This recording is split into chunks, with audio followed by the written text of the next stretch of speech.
गांव के पास एक फैक्ट्री थी जिसके ऊपर हजारों टन सोना छुपाकर रखा गया था। उस खजाने की रखवाली करता था गजू भाई। उसी गांव में राई स्टार नाम का एक लड़का रहता था। वह हर रोज घर घर जाकर भीख मांगता था। गांव के लोग बहुत अमीर थे, उनके घर सोने चांदी से भरे रहते थे, लेकिन कोई भी उसे इज्जत की नजर से नहीं देखता था। सब उसे गरीब और बेकार समझते थे। उसका जीवन मुश्किलों में बीत रहा था। गांव में एक आदमी था, पुष्पा, बहुत घमंडी और ताकतवर। उसके पास इतना पैसा था कि वह किसी को भी अपने सामने झुका सकता था।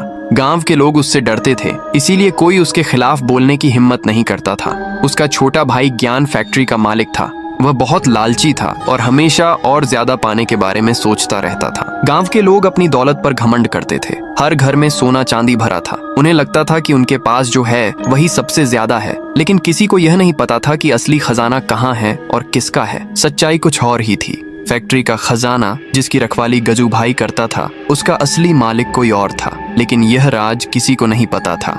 सब कुछ बाहर से जैसा दिखता था वैसा बिल्कुल नहीं था। राई स्टार हर दिन गांव में जाता, लोगों के दरवाजे पर खड़ा होता, कुछ मांगता और चुपचाप आगे बढ़ जाता। लोग उसे नजरअंदाज कर देते, कुछ लोग उसे डांट कर भगा देते, लेकिन वह कभी कुछ बोलता नहीं था, बस सब कुछ देखता रहता था। एक रात सब कुछ बदल गया। सुबह होते ही गांव में हड़कंप मच गया। कई अमीर घरों से सोना और चांदी गायब हो चुका था। लोग डर गए। हर कोई एक दूसरे को शक की नजर से देखने लगा। कोई कह रहा था ये काम बाहर के लोगों का है, कोई कह रहा था गांव के अंदर ही कोई बड़ा खेल चल रहा है। पुष्पा गुस्से में था। वह चिल्ला रहा था, धमका रहा था, लेकिन उसके पास भी कोई जवाब नहीं था। ज्ञान भी परेशान था।